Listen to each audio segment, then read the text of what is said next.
And then I am going to turn my video off to give you guys all the spotlight, and then I'm gonna monitor.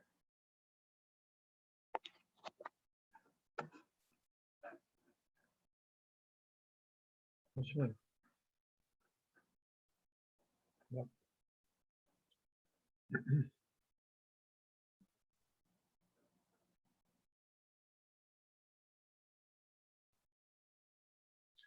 Steve, I got the package. I'll drop it off tomorrow. That's great, or one of us can come pick it up, whatever is best for you. I'm out and about. I'll drop it off. Okay.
I'm gonna have to go to another room. The sun's too bright in here.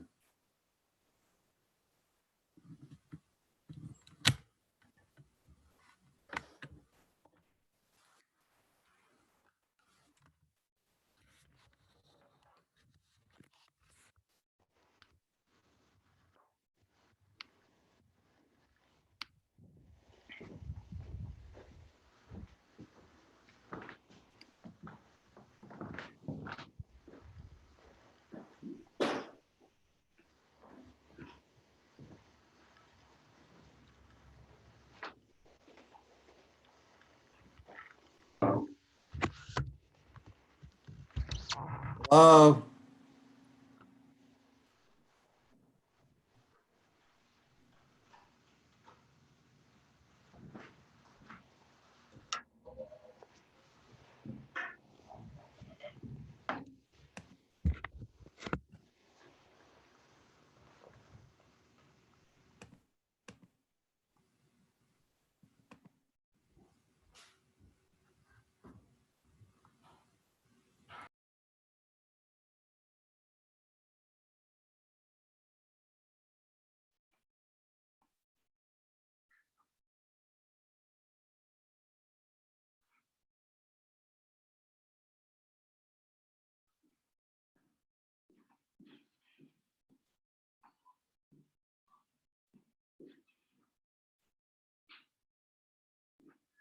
We lost Mark K.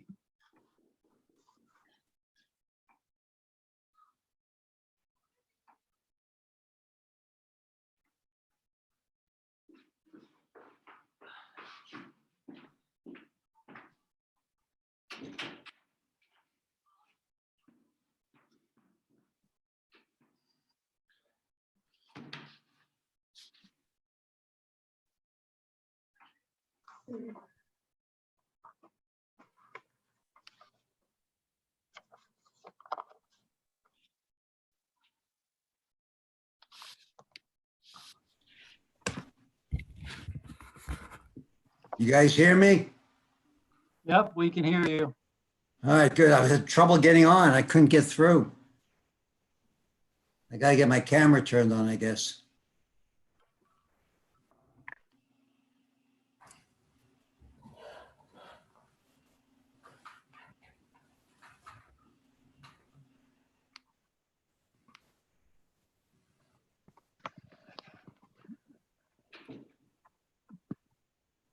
Joe, I have that it's 7:02.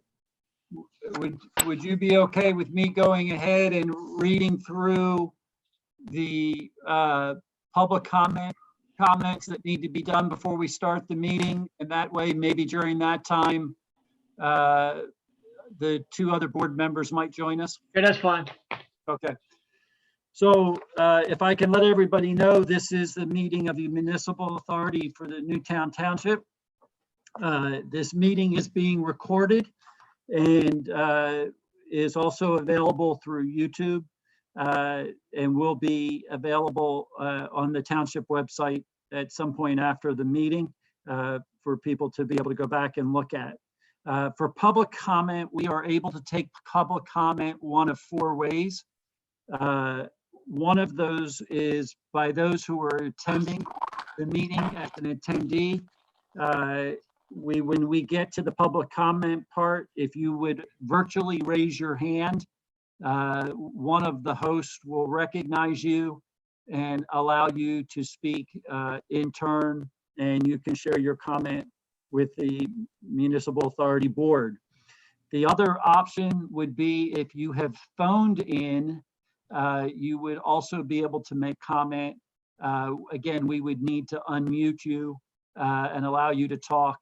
If by chance you cannot raise your hand from the phone, you could send a email message to public comment at newtowntownship.org. Again, that is all one word, public comment at newtowntownship, all spelled out, .org. In addition to those two ways of taking public comment, a person could just send their public comment to public comment at newtowntownship.org. Again, that's public comment, all spelled out, at newtowntownship.org. Again, all spelled out. For that, you must include your name and address for the record so that it can be read into the record. The final way that we can take public comment, I've already checked, which is the drop box outside of the township building. I had just checked that prior to the meeting within the last 10 minutes. And at this point, there was no public comment in the drop box. So there was none that way. But for future meetings, if you wish to leave a public comment, you can do so at the township drop box, which is where the library book drop box is. And we will pick up that prior to a meeting. We check it within 30 minutes of the meeting. And it's available. So you have one of those four ways to make public comment at the meeting. The Municipal Authority takes public comment at the beginning of the meeting for any action items on the agenda. If you give me one moment, Joe, I want to look down and make sure we have about 15 people in the public, just so you're aware. And I do not see Maria Kane in that area, but in that list. If Maria Kane is on that list, I don't see your name. If you are, please raise your hand so that we know. John Weaver still with us? I just got back. My computer. Okay. I have a quorum. I just want to get started. Yeah, I was one or two. Okay, good. Oh, okay. Tom's with us too. Good. Yeah, I'm on. Okay. All right. I'll call the May 4th, 2020 Newtown Township Municipal Authority meeting to order. Roll call. Tom Smith. Here. Mark Kay. Here. Maria Kane. Okay. John Weaver. John, you here? Yes. Okay. Operations Manager, Stephen Neese. Here. Council, J. Michael Sheridan. Here. And Engineer, Dave Porter. All right, we do not have an engineer with us tonight then. I would like to make note that there is a Dave in the attendees, but I'm not sure if that's Dave Porter. Okay, Dave, if that is you, would you please raise your hand?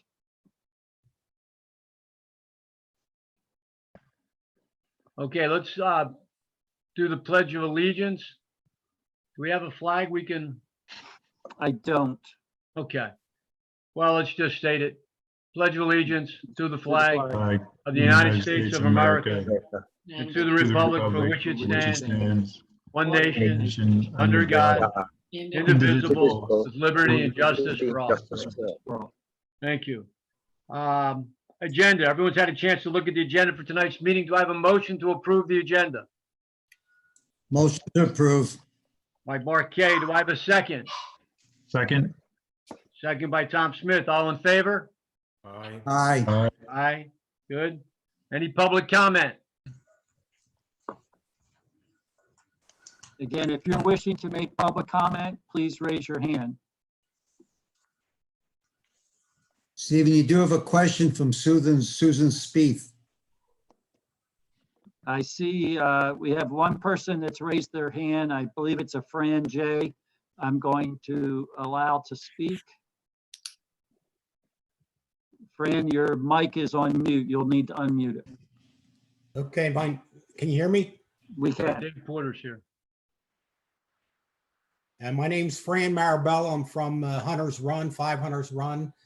And we're just interested in part of the engineer's report, the remediation for the Hunters Run community.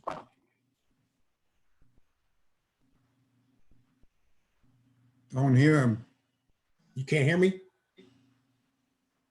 I believe we are working with our contractor to begin the layout plans for site restoration in both Hunters Run and Echo Valley. And they're working through the checklist that our engineer had. So it is underway. I don't have a Joe. specific date, but it is moving forward.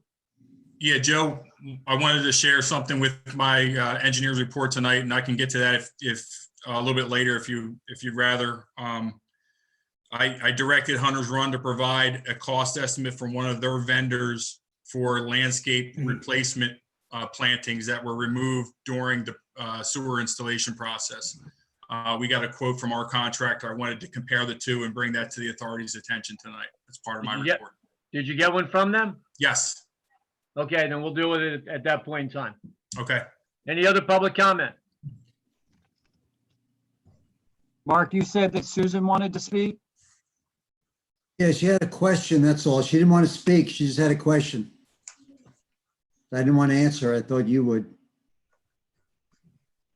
So are we going to allow her to speak, or are we to ask the question, or are you going to ask the question in the meeting and I'll just answer it? No, she's just asking, does she only have audio, which she does? I didn't answer her, so she's looking for an answer. Oh, I see. Nope. The way this works is for the people to see themselves on screen, they would have to be a panelist, and the only panelists we have are the third-party support to the municipal board and the municipal board itself. Anybody from the attendees in the public can raise their hand, and we would do audio for them, but they would not necessarily be seen by everybody else. Okay, is there any other public comment? I do not see any other hands raised at this time. Okay. I'd like a motion to approve the minutes from the April 6th, 2020 meeting. Do I have a motion? Motion to approve the minutes from April 6th. Motion Marquet. Do I have a second? Second. Any questions or comments? All in favor? Aye. All right. Okay, you got to get down, pal. You got to run the meeting. You can't- Sorry about that. Well, dog has to vote too. Come on. Yeah. We have no announcements and we have no fund transfers. Everyone's had a chance to take a look at the treasurer's report, which is submitted late last week. Do I have a motion to approve the treasurer's report as submitted? Motion to approve the treasurer's report as submitted last week. Do I have a second? Second. Any questions or comments? All in favor? Aye. Did we lose John? Aye. No, Oh, he's there. there. No, he's Okay, there. sorry. Aye. Okay, thank you. Item number 11, payments. I'll read through them.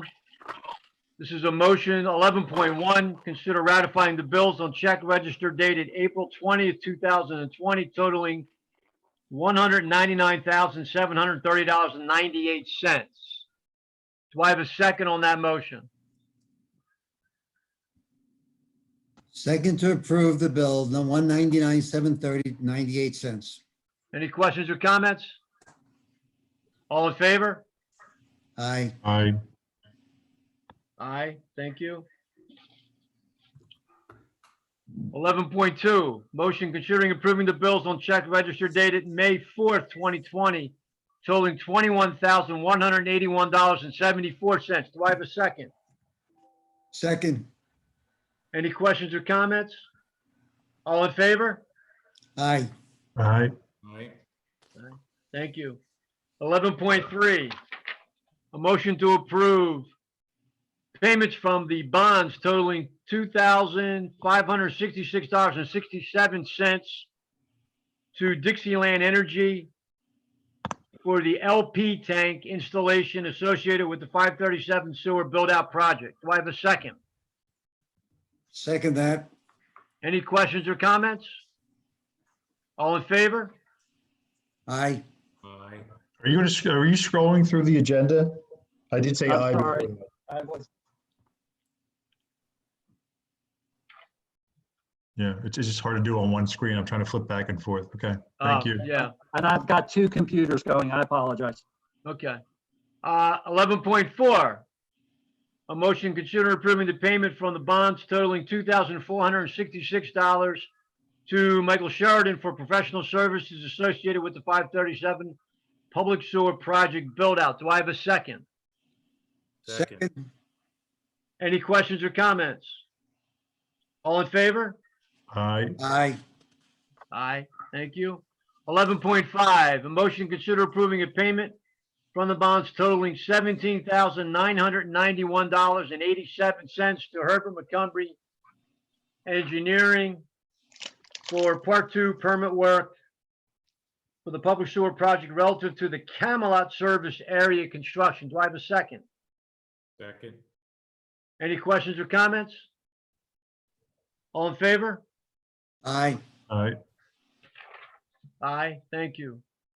11.6, motion to consider approving a payment from the bonds totaling $410.62 to Herbert Montgomery Engineers for the Part 2 permit work, Act 537 Public Sewer Project, relative to the Springton Point Service Area construction. Do I have a second?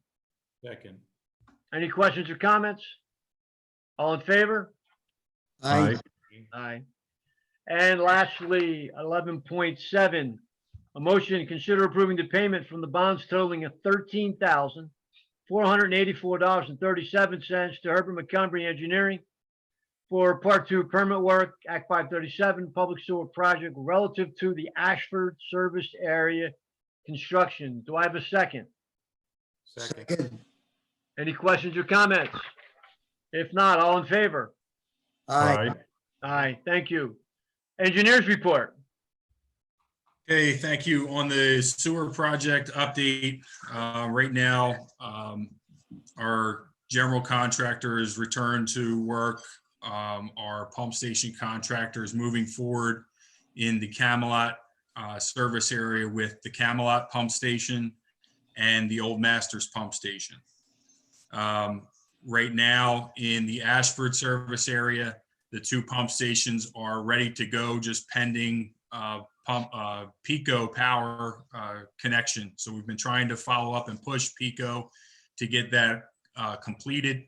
We've been told by Pico that they can schedule after May 8th. So I'm trying to get a definitive date, but it looks like it's going to be in the next few weeks that we can get power to the stations, and we'll be looking at hopefully doing some startup testing this month. Same thing with the Springton Estates pump station, although that's a separate contract, a standalone contract with Alameda and Hudak. That's on the same schedule, waiting for Pico Power to be completed. With that, I know some time ago we discussed the cost for public sewer connection permit applications and whether we were going to do a flat fee of $500 or we were going to split it out into the application fee of $250 and an engineering and legal escrow of $750. I talked with our inspectors. We feel that we can keep our cost within that $500 flat fee. So that's something that's food for thought if the authority wants to take action on that.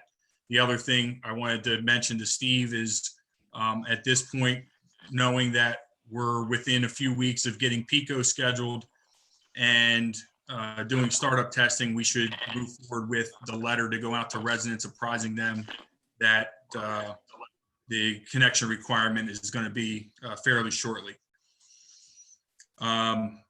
So with that, the contractor, general contractor, is moving forward with restoration, as Mr. Sweeney indicated. We have punch list items, and we've had calls from residents and emails from residents that we've been going out and responding to take a look at those items and adding them to the punch list as necessary. The restoration issue right now that we've been encountering with the contractors, that they have restored a lot of the areas in Echo Valley. That was almost a year ago at this point. Their focus now is primarily stabilizing the areas that they had just recently gone through in the Camelot service area. So I know a lot of folks in the Echo Valley community have been anxious and complaining about the condition of several of the easements. So we've been trying to be responsive and get the contractor to allocate more resources to completing that restoration work. However, they right now at this point only have 1 to 2 crews available to do restoration, and predominantly, like I said, they're focused on the Camelot service area and doing that initial restoration. So what we're looking at doing is trying to identify some areas that need specific replacement trees and maybe looking at outsourcing some of that work if it's a small enough number that it's below the bidding threshold. I just wanted to bring that to the authority's attention. I do have several items tonight that would be of consideration for the authority. One being, we had a tree come down through one of the easements. It's now leaning on another tree. We got a separate quote from our general contractor through their sub, and they quoted us $11,000 to $13,000 to take down one tree. So we reached out to another tree company who quoted us $4,500 to do it. It's actually, the gentleman lives right next door to where this tree is falling down to the easement. So he has committed to enter the easement from his property, do the work, come out and be done with it. So I think at $4,500, it's a pretty reasonable price considering where the location of the tree is, the caliper of the tree, and the situation that it's in, being that it's leaning and looking like it could fall. It's really an uprooted tree. So they'll completely remove that tree, take it all out, and then our general contractor can complete the restoration in that portion of the easement. There's another area that we have replacement trees in the Springton Woods development on Guinevere Drive. We replaced the sewer line between 2 of the townhouse units. We took out, I think it was 5 Norway spruce. They asked us if we could replace them with Serbian spruce. We also had to take out one of the ornamental street trees. I pulled out the old plans from the Springton development and got a quote from Earth Care to provide that. They have all-inclusive $2,800 one day to do the work, and they'll be done. So that's, I thought, more than reasonable price to compared to what we would have to pay out in prevailing wage through our contractor, and then the markup from their subs to do that work. Lastly, as Mr. Fran Marabella had stated in his public comment, another area that we're looking at attacking as far as restoration and providing compensatory plantings is the Hunter's Run community, where we have 2 sanitary sewer easements that come off of Stony Brook Boulevard through a wooded open space area where we have to take a lot of vegetation out. We can't necessarily put trees back, but we can provide some shrubs and some screen plantings in there. We also have to take some trees down and some plantings interior to the neighborhood. We worked with the homeowners association to develop a list of plants that they're requesting. Our contractor quoted that at about $48,000. So to put that in perspective, we have allocated an allowance in that portion of the project at $50,000 for compensatory plantings. So that's obviously 96% of the budget. There's no way we're going to spend that kind of money on one area, knowing we have other areas to address. So I suggested that they reach out to a couple of vendors and get some pricing. They came back and priced it out at about $32,000. It also includes about $9,000 of watering as part of their proposal. So what I wanted to get direction from the authority on is on each one of those items, are we okay to move forward with each individual one? And then with Hunter's Run, do you want me to look at that and make a recommendation for what we feel is appropriate to replace? Or does the authority want to allocate a budget to that area? I can tell you that in the Camelot service area, Hunter's Run and Guinevere Drive are 2 of the areas that are probably the larger restoration replacement plantings that we're going to have to do. We have a couple in Florida Park right now. The scope of those is relatively small. So we're looking at, some additional monies that's going to be needed to allocate to other areas. I just want to make sure that we're not going to exceed what that $50,000 allocation in the contract and in the budget is. Okay. So as far as the sewer project update, that concludes my report on the sewer project. All right, let's deal with the tree issue in the Ashford service area. I'll make a motion that we retain Ryan Tree Service for the sum of $4,500 to remove the tree that has been uprooted and leaning on the other tree so that we can get that site restoration work completed. Do I have a second on that motion? Second that motion. Any questions or comments? All in favor? Aye. Aye.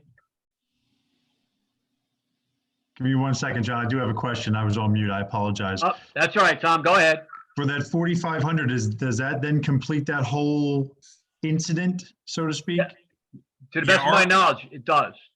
Yeah, our contractor would then be able to complete the restoration through that easement all the way down behind all of the homes on Crum Creek Lane. So what this allows our contractor to do is get back into that easement area without having to disturb anything beyond there. Okay, I just want to make sure I start there and work their way down and complete as they back out. Okay, that's fine. Thank you. Yeah, I'm in favor. Okay. Let's have another vote. So all in favor? Aye. Aye. Aye. Okay. Thank you. Dave, the Springton Woods at 2,800. Restate that again. Okay, so it's between 513 and 515 Guinevere Drive. So this is the existing sewer system that collects the line coming down Troop Farm Road. So it receives flow from Hunter's Run, from Campus Boulevard, from the old Masters. No, I understand that. What is the 2,800 for? So we took out 5 Norway spruce and 1 ornamental street tree. Right. Okay. We're replacing it with 5 Serbian spruce and the exact species that came out for the street tree. Okay. All right. I'll make a motion that we allocate $2,800 to replace those trees as outlined by the engineer in Springton Woods. The address is being 513, between 513 and 515 Guinevere Drive. Do I have a second? Second that motion. Any questions or comments? All in favor? Aye. Aye. Aye. Okay, thank you. With regard to Hunter's Run, Dave, I'd like you to develop a little more comprehensive plan and bring it back to the board at the next meeting with regard to replacing all of that shrubs and trees, because we are bumping up against our budget. Sure. So I'd like you to come back with a little more clarity on that so that we make sure Okay. we have enough money allocated for all the restoration. I have been requested to meet with the homeowners association again to go over the scope. If that's okay, I will schedule that meeting. That's fine. Go ahead. Okay. Okay. All right, Dave, keep going. Melmark? Okay, Melmark School, we finally figure out that Melmark has retained the prior engineer that designed their pump station, who now is working in connection with Bowler Engineers, who's did the site development plan for Melmark School. We completed our review of the pump station design and issued our comments in a letter on April 29th. Moving along, public sewer connection permit application for Newtown Square LLC, which is 3524 Westchester Pike. That's in the Newtown Square Shopping Center. You probably know that as the former McDonald's. Right now, they've been doing renovation. They have no tenant identified as far as I know. As part of that renovation, they discovered that their lateral was in poor condition. They've designed a new lateral connection. They're decommissioning the existing one. I reviewed that. I have a couple of comments and questions with regard to future connection of a grease trap, if that's necessary, if they are going to move forward with that being a restaurant.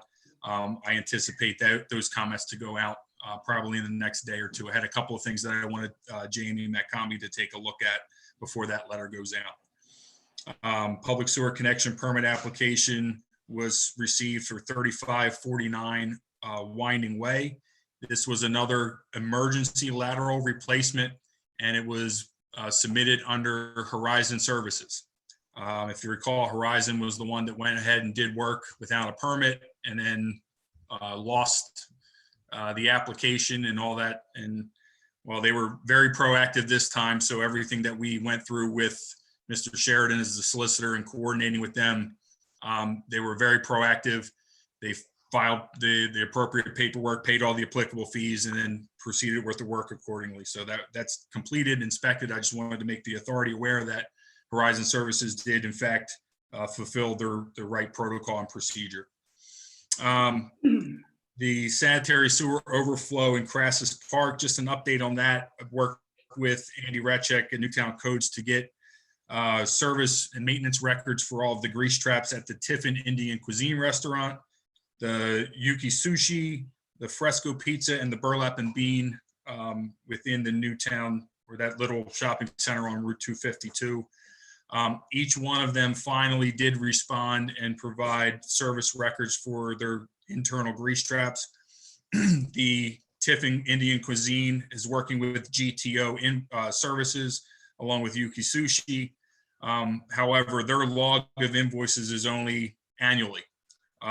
Similarly, Fresco Pizza has provided their service reports, but they're doing it monthly, but they only provided from 2017 and 2018, nothing from last year and from the current year. Burlap and Bean is only doing their maintenance annually, which probably for what they do in their service is probably fine.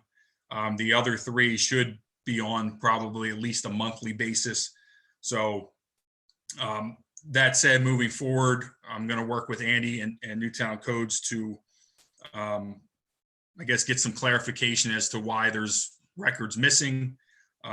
Some of the folks have provided, Yuki Sushi provided invoices from GTO, but they also provided a log sheet of internal maintenance.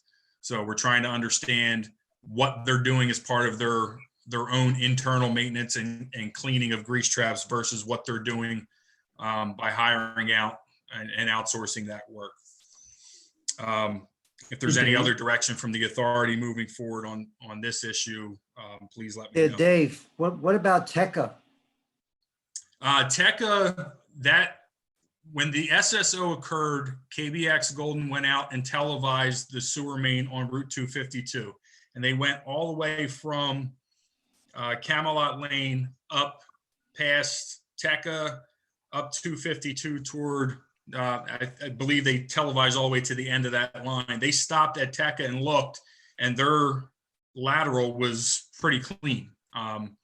So their focus was that little strip, the Springton Point shops, where two of the manholes that lead into the authority's sewer main were chock full of grease, and they also have some issues that need to be corrected in one of the manholes that led to the buildup. So Dave, just a general question that I have, I don't know, it sounded like you were explaining it as if folks had a little bit of leeway in terms of when to inspect, what to do. What are the guidances for each of those businesses and what they're supposed to be, what we're holding them to? Well, the grease trap ordinance itself, and I don't recall specifically if it does have a frequency called out for that. Typically, what we've done for new establishments and having them design an external grease trap, we size that based on the load that it's going to receive, based on the number of seats in the restaurant, the hours of operation, where it's located, and there's an EPA formula that's dictated for sizing that. And then for that clean out, it's predicated on the depth of buildup of grease, of floatables and solids in that tank. So in other words, if the floatables and the solids exceed 25% of the depth, then they need to have more frequent maintenance. So something similar should be approached as far as looking at the internal grease traps. If it's more than a 25% buildup and they're getting it serviced every 3 months, then they need to increase that frequency. And a lot of times we look at the service records to see if they identify anything. I didn't see any of that in the service records that were provided in my review. Okay. So, thank you. I believe the township ordinance, grease trap ordinance, requires twice annual inspections.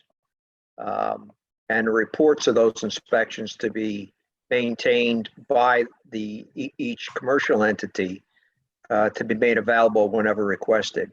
So in terms of timeframes and frequency, that's what's in the ordinance. Okay, thank you.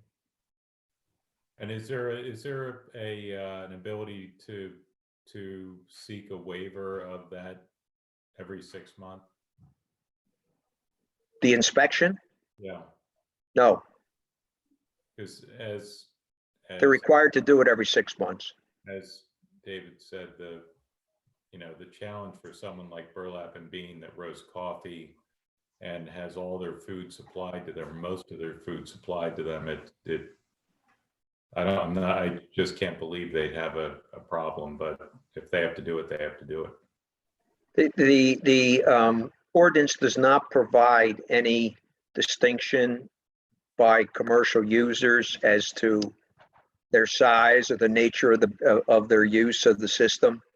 It's just a flat, everybody twice a year, or more if they wish, but at a minimum twice a year. Mike, does that distinguish whether it has to be somebody that the individual entity hires, or does it have to be an authority representative or township representative that does the inspection?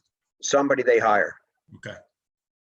but they have to maintain those records and have them available. Yeah, and I'm not aware of anybody that does that annually, reporting. So. Okay. All right, Dave. Okay, moving on, the Worthing subdivision on Mason's Way. It was done by Bentley Homes. At 110 Mason's Way, there was a resident that complained of a leak in their service connection for their low pressure sewer lateral into a low pressure sewer main within Mason's Way. You may recall that this subdivision came before the authority a number of months back with regard to acceptance of dedication of a gravity sewer main in that community. And the authority was considering accepting the gravity only and not the low pressure sewer main. So I worked with Public Works and Mr. Sheridan to develop a response to this property owner to give them some guidance. Apparently the property owner had reached out to Bentley Homes. Bentley Homes pointed the finger at the authority as far as ownership and responsibility. It does not appear that it's the authority's line. So a response was developed by Mr. Sheridan and George Sharitz and communicated to that property owner. Ellis Avenue? Ellis Avenue, there are two residents at 818 and 820 Ellis Avenue that right now, actually one home is connected to the public sewer. They have a grinder pump, that's 818. They're connected to the sewer in Ellis Avenue. The adjacent home is on an on-lot sewage disposal system. So they're like one of the last two properties on the southwest side of Ellis Avenue prior to Ellis Avenue being extended as part of this Springton Woods subdivision. That cul-de-sac was extended back in 2000, early 2000, 2005, somewhere around there. And the sewer line was provided for those new dwellings that drains to the south and connects into the existing Ellis interceptor. That ultimately drains into the Springton Point Woods community and is tributary to the Camelot pump station. Now, these two houses, the one with the existing grinder pump, that pump is failing, has had all kinds of problems. They've replaced the pump a couple of times and have serviced it. The adjacent homeowner with the vacant lot wants to get off of septic. There was a line that was extended to serve 814 and 816. The line stops between 814 and 16. The property owners would like to tie into the public sewer on the Ellis interceptor that's down below the back of their properties in the open space that was dedicated by Springton Woods to Newtown Township. Now that from the back of their properties, it's probably about 150 feet to get to that sewer main, the interceptor. The distance between the terminal manhole on the adjacent property and the next, the subject property at 818 is probably about 150 feet as well. However, it's a matter of where the easements are going to have to come from. So either way you look at it, it appears if the terminal manhole is extended, they would need an easement from the neighbor, and then 820 would need an easement over 818. If they were to run their laterals down to the interceptor, then obviously they would both need easements from the township through that open space to make connection to that interceptor. Obviously they need permission from the authority to make that connection as well. One would be subject to a tapping fee. The other one obviously would not, because they're already tied in. So what the owners are looking for is direction from the authorities, whether they would be whether it would be acceptable to tie into either one of those lines. And then we would move forward with contacting the township to see if they could obtain their easement. Obviously, we would put the onus on the property owners to develop their design plan, but as it stands today, I think both alternatives are feasible. Looking at where the terminal manhole is, the adjacent property to 818 has a fence in the rear yard, but the manhole is situated beyond that fence. So it appears that a line could be extended beyond that fence, parallel to the fence, to service those other two properties. And Mike, this is what you and I were talking about last week when we were looking at the sketches that I provided in the email. Right. So feasibility wise, it looks like either option will work. It's just a matter of, what easements have to be acquired and what trees are going to have to be removed, et cetera. So if the authority is okay with them tying in, I'll get back to the property owners and let them know that their next step will be to reach out to the township and then to develop their design plans moving forward. Obviously, we're trying to get everybody on the public sewer system. So I would say, we certainly want them to tie in. They can take a look at the feasibility of which of the two routes is going to be most cost effective. Mhm. Then they can coordinate with you as our engineer and coordinate with the township, and whichever way they go, and then make sure they, follow the rules and regulations and get the plans and review them and go from there. Okay, Okay. yep. All right. Moving on, Dever 382 Bishop Hollow Road. They have a failing on-lot system. They're requesting to connect to public sewer. Their most viable option is to connect by gravity. Their property is situated off of Bishop Hollow Road, near where, I don't know if you're familiar with where the softball fields are, southwest of where the township building is located. So they're kind of almost adjacent to the Hunters Run community, but a little bit farther west. The softball fields are between Hunters Run and where the Devers subdivision is. Their property backs up to the disposal field that the authority owns that was formerly used for the Springton Point Estates wastewater treatment plant. That plant is no longer active. We're replacing it with a pump station. The field's no longer being dosed. However, looking at the mapping available from Delaware County records, it appears there's two parcels that are between the Devers property and Heather Way, which is the street where the gravity sewer connection would be. The authority most definitely owns one. It's unclear who owns the other property. We did reach out to the township to see if there was a tax bill that went out for that one property. They have not found anything. And with Delaware County records being closed at this point, they may have to wait to find out who the ownership is to be able to determine if they're able to acquire an easement through that piece of ground. Dave, I yes. did put some research into it. I can't Okay. confirm 100%, but from what I've figured out so far, Toll Brothers, through the development entity that developed that community, still owns that lot. Okay. So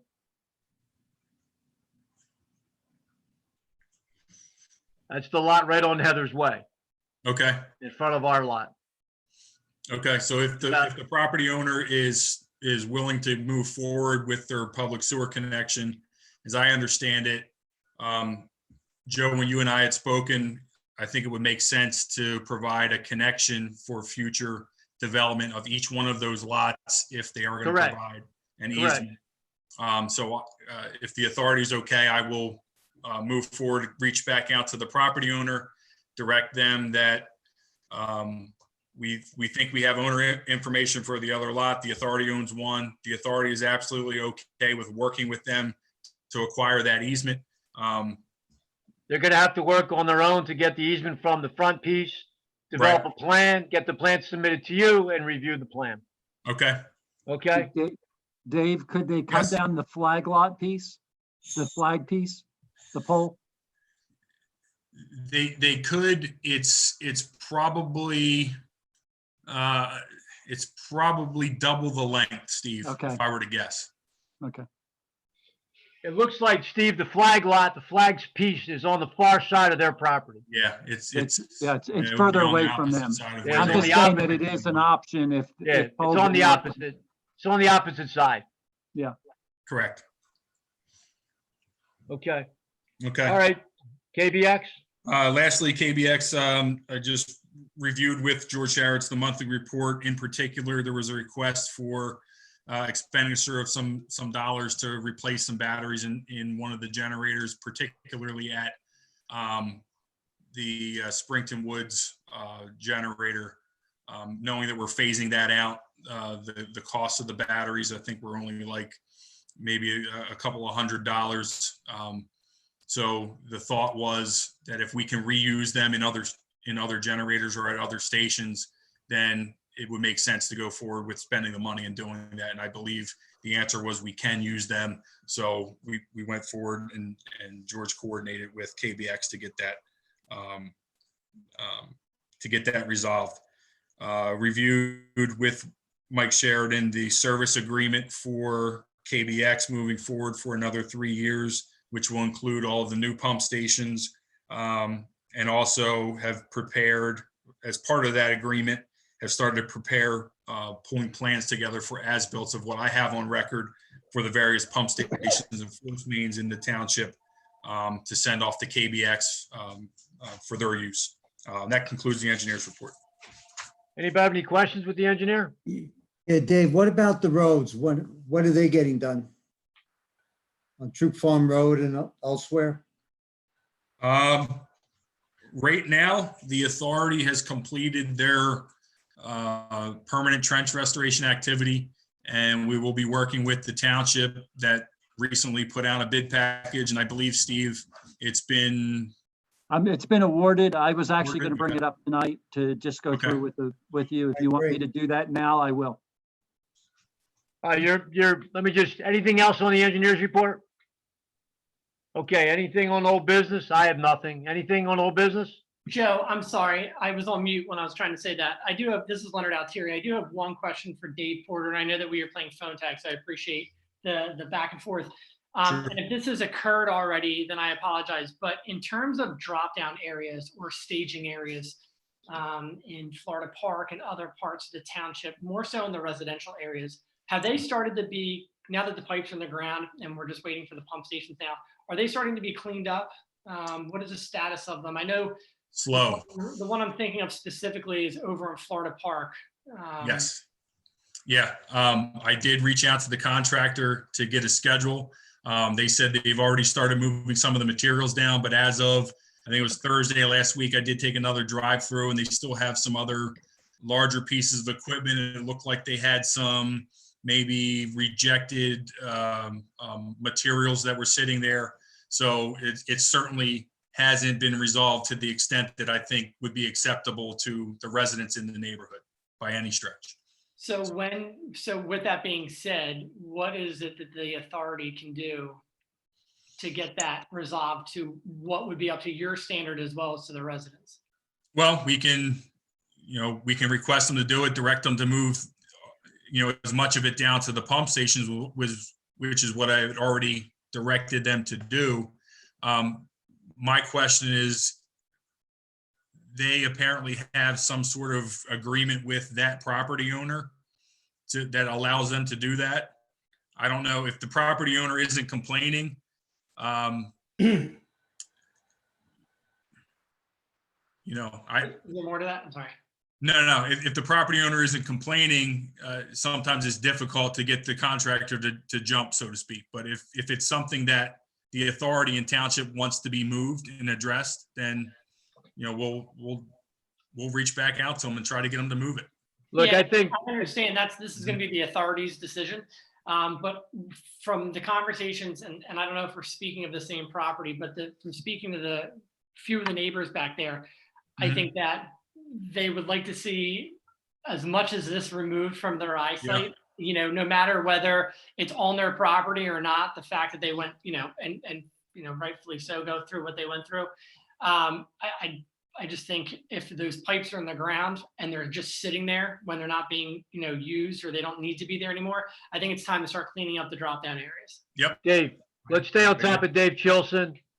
Okay, let's stay on top of him because we got to get it cleaned up in Florida Park. We got to get it cleaned up at Ellis Preserve. So let's stay on top of Dave Chilson. Let's keep the pressure on to keep him to get this thing cleaned up. Okay. Okay. All right. Thank you. One more question. Are they able to do that? Do they have the permits to do that? Are they considered essential? They're allowed to work now. They are, all of them are allowed to work. So Yeah. that's- Yeah. It's not a problem anymore, John. Okay. Okay. But that is something to tell the homeowners that they were shut down for a period of time. Yes. Correct. Okay. Any other old business? Okay, operations report? So Dave actually talked pretty much about the KBX stuff. I think all that you have, they continue to do their work for us and give us a report regularly. And I've talked with George and he feels that things are going well there. There are a few generator repairs that we've gotten ahead and gotten taken care of. And we're moving forward on those. In fact, you probably saw those in the expenses this time. We signed off on those. The big thing is the road program with the township. The total came back at 4.1 million. We know that a portion of that definitely is all township, because we're doing roads that were not even a part of the project. And so the engineers, we're going to get together with Eileen and with Dave and go through and look at what percentage is each group's. And we put in for some road reconstruction that was over and beyond probably what would have been done under normal circumstances over in Florida Park. So we'll work through that, and hopefully within the next 2 weeks to 30 days, we'll be back with you with a number that makes sense. In that, the good news is I believe that number is significantly less than what was bid out for just your project in regards to what was the restoring of the roads. This is actually full restoration all the way through, and includes 3 or 4 more roads that the township asked to be done outside of that. So I think we're in good shape there with the numbers, and we'll work through and get you a good number. Okay. Anything else, Steve? I think the other thing you have is the next thing down on your new business is the fee schedule. And the piece there, I know we're looking at related to, we held off sending out the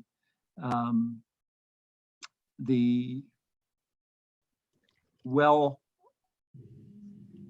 bills. Non-metered well. Thank you. users. Yeah, the Yeah. non-metered well pieces, we held off until this meeting to make sure that that was the number that you wanted set before we did it. I've looked at it. I've talked to Mike Sheridan about it. I've gone through it a few times. I think right now, let's send out what we have. Bill it at the old rate. Well, the rate we set up in the budget. Right? So That's the 929.66 annual. Right. So that would be that we need to get this fee schedule passed in order to be able to do that. My understanding is, because I think it was less than that last year. Correct. Wasn't a part of the 2020 budget, which we approved last meeting? You did approve it, but it was not, we approved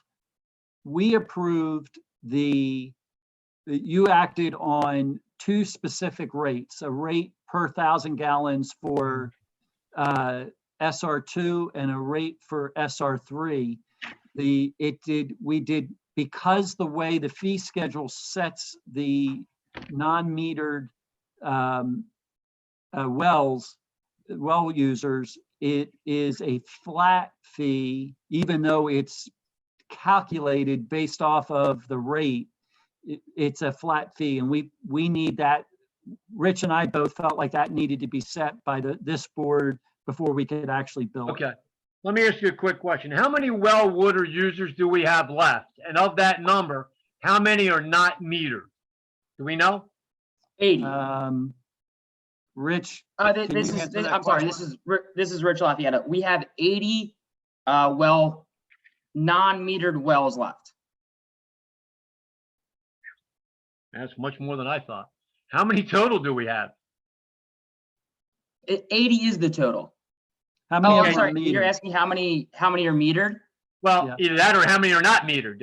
Either way, I just want to get an idea of the 80, how many are not metered? 80 of them are not metered. I believe there's an approximate about 15 to 20 that are metered at this point in time. Yeah, I was gonna say, I thought we were real close to 100. Yes, we're very close to 100 all around wells, but we have 80 non-metered wells at this point in time. Wow. It's a lot. Okay. All right, so our number for the budget for 2020 was $960 per year as a flat fee. Is that the number?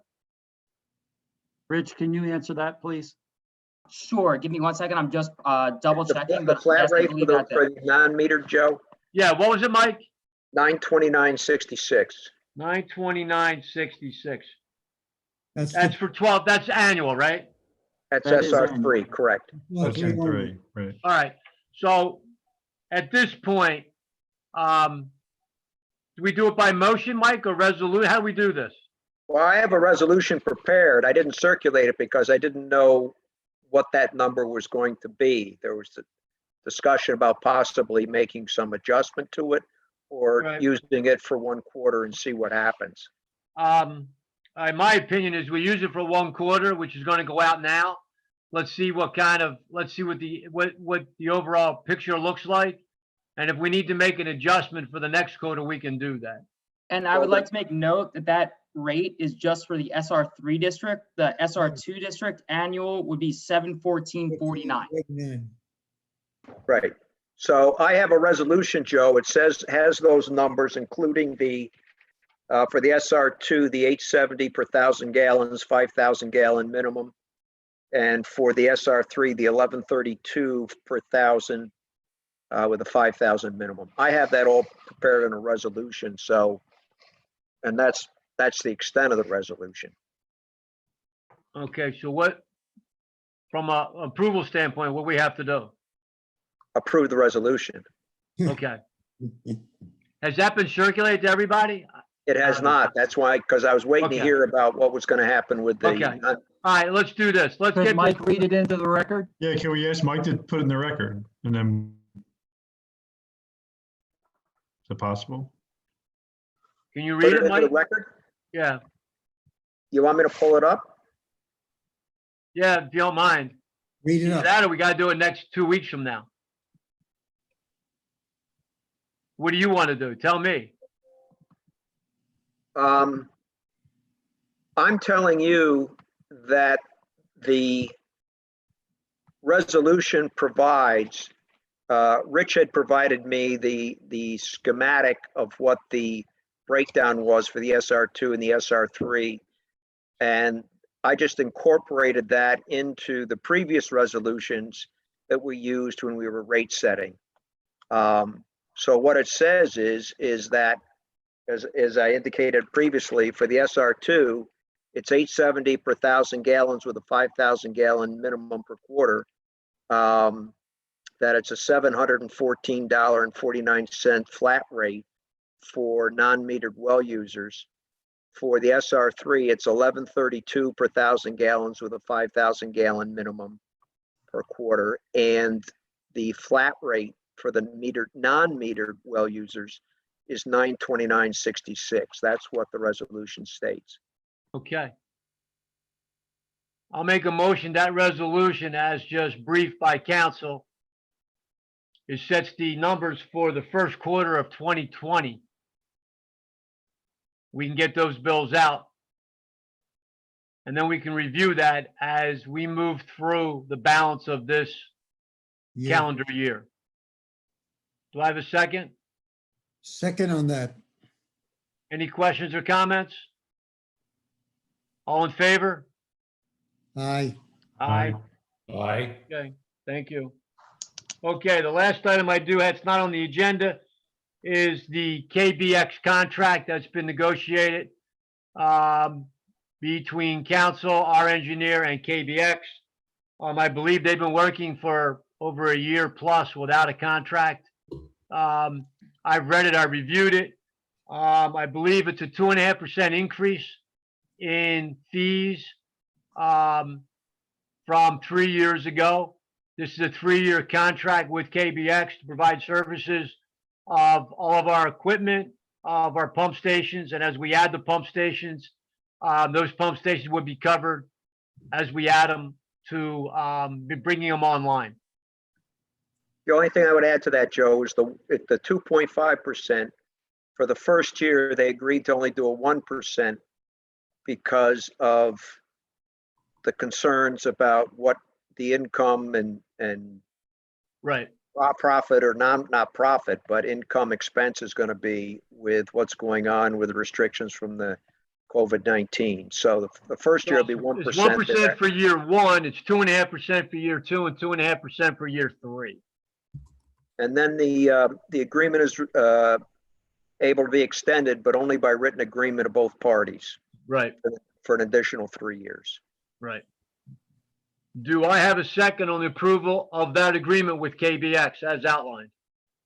Second, the approval of KBX. Any questions or comments from anybody? I will circulate the agreement to everyone. It is, once I sign it, it's been signed by KBX, so I'll get it signed within the next whatever day or two, and then we can circulate it to the entire board. If no other questions, all in favor? Yes. Aye. Okay. Any other new business? No? Okay, motion to adjourn? Motion to adjourn. It's great. Okay, do I have a second? Second. All in favor? Aye. All right. Right. Thank you all. Take Thank care, you. guys. Thanks, everyone. Thank Take you. care, everybody. Bye. Yeah, take care. Be safe. You too.